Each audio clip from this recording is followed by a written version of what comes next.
back, guys. Hope everybody's having a great day today. I know I am. We just hit 100 subscribers, so this is kind of like, not a special video. I will do something special eventually, but this is kind of just my daily routine, my weekly routine, actually. I don't do these every day, but I'm going to be reviewing the Texas Chainsaw Massacre from 2003. I've only seen this movie one other time, rather than just recently, about maybe 10 years ago. Didn't remember a whole lot from it, so I thought I'd go back and revisit it and give my thoughts on it. And let's go ahead and give the very few positives of this movie. And I know this is a very popular movie within the franchise and the community that likes the Texas Chainsaw Massacre. You're going to find out what I think about it very, very shortly, and you should already have a general idea, but the very few positives. I like R. Lee Ermey in this movie. I think he was fantastic. He's killer in everything that he's in. His performance in Full Metal Jacket, I mean, this was, to me, was almost better than his performance in Full Metal Jacket, but that doesn't make the movie a whole lot better. And what else I liked about the movie? I liked Leatherface. Thought Leatherface was pretty badass in this movie.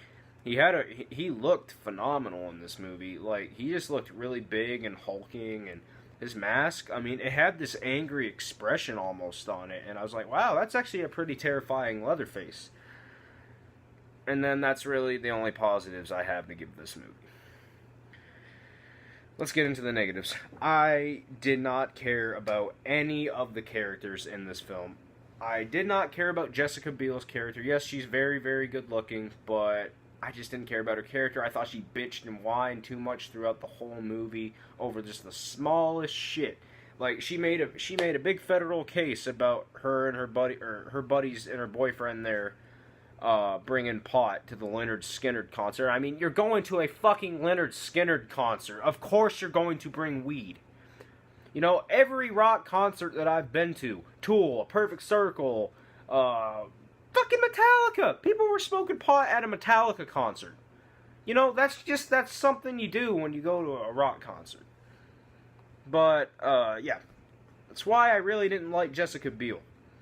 I did not like any of the other characters. I thought they were just very expendable, and they didn't really bring much to the table. And I understand you're not supposed to develop characters that don't last a long time in movies, but I mean, there's got to be a limit to where I can not care about a character to a certain point.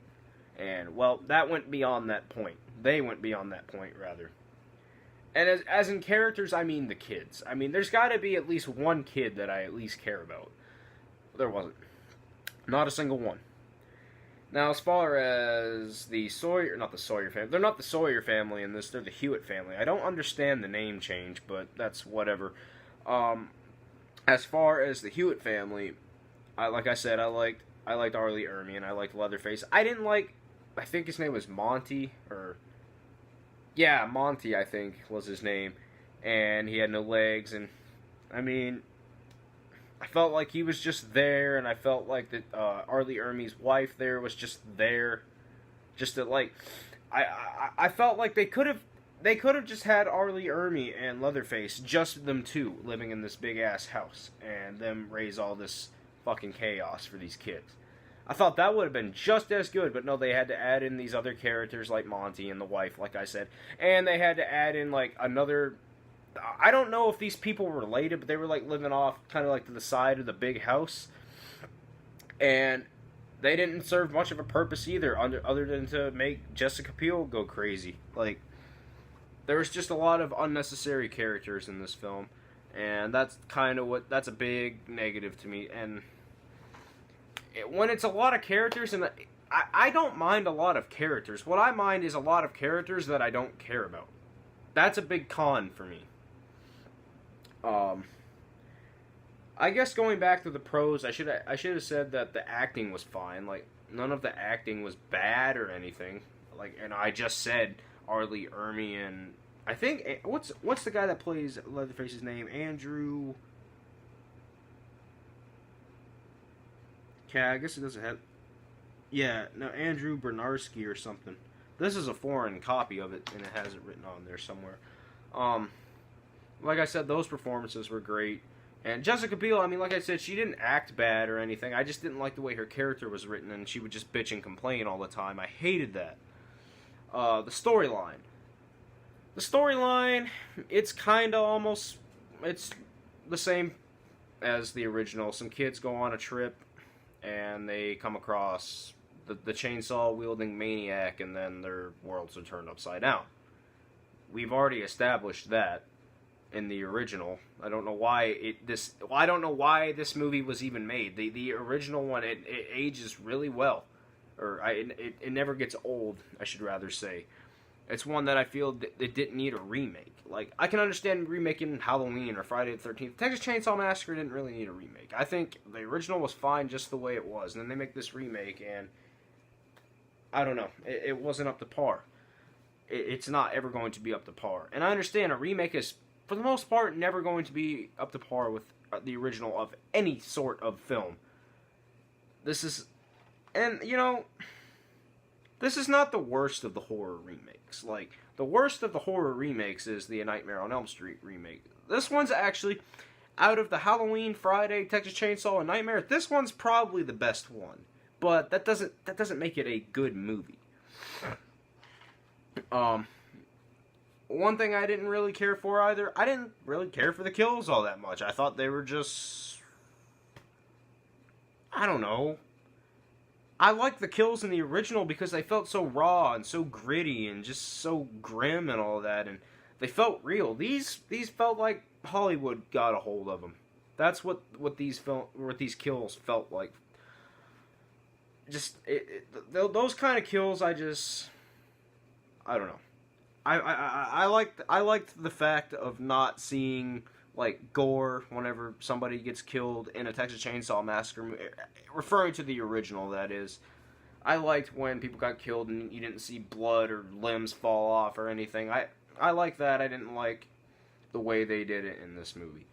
And the score was fine. Like, there was some pretty eerie music in this movie that, well, you know what? If I had the chance to blast it out loud going 90 mile an hour on the highway, I would. No, not really. It's not that kind of intensity. Like that was one, I guess, another pro I forgot to mention. The score was pretty good.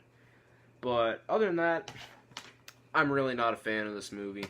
And I know a lot of people like it within the Texas Chainsaw Massacre community. I've already, or not the community, but the fan base, I should say. And I think I've already said that. I know I've already said that. But this movie, it just wasn't for me. There's just so much more they could have done to make it more, I don't know, less annoying at times, I should say. But, yeah. Now we're going to go ahead and get into the spoilers.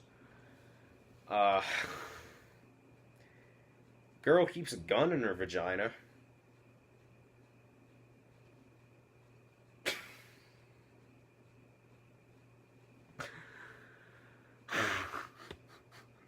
Wow.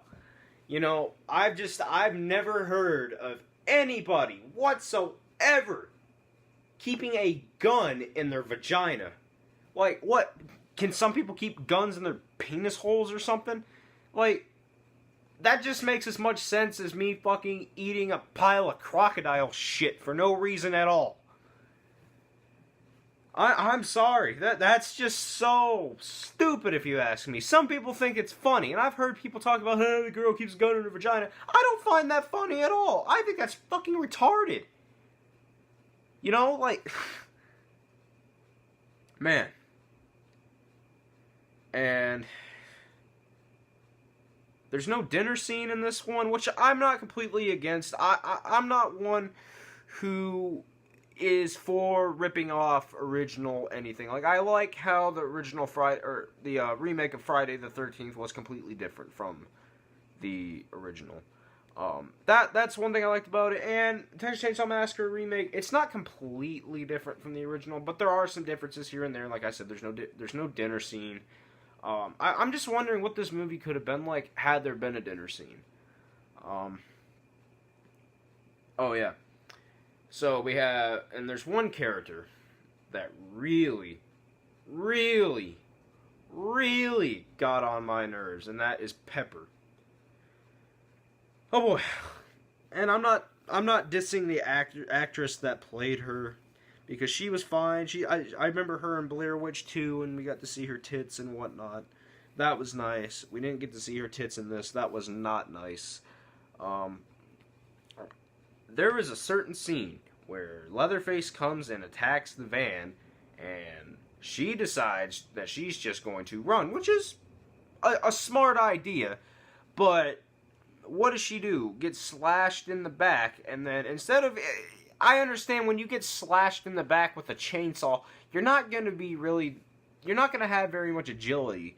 So I can understand not getting up and just taking off like a gazelle, but what she could have at least done was put up a fight instead of just backing up like and then Leatherface chops her up with a chainsaw. You know, like, there's just some things that just don't make sense. Well, not a fan of this movie. I didn't hate the movie. Like, the cinematography was great and all that. Like, it was shot well, and it was at times well directed, but the plot and just the way the characters are, I didn't dig this movie at all. There were some moments that did make me kind of tense and whatnot, but overall, was not an enjoyable movie. I'm gonna go ahead. I'm gonna give it a D. I'm gonna give it a D plus. You know, if you're into more modern kind of slasher movies, I definitely recommend checking this out. But even though I personally didn't enjoy it, but that's it for this video. If you liked it, hit that like and subscribe button. Thank you for watching, and thank all of you for helping me get to where I am now at 100 subscribers, and we're just gonna keep growing more. You know, the more effort I put into this, and you guys encourage me to put into this, I'd say we're gonna be getting set up for success here. So yeah, thank everyone. I thank every one of you, and peace.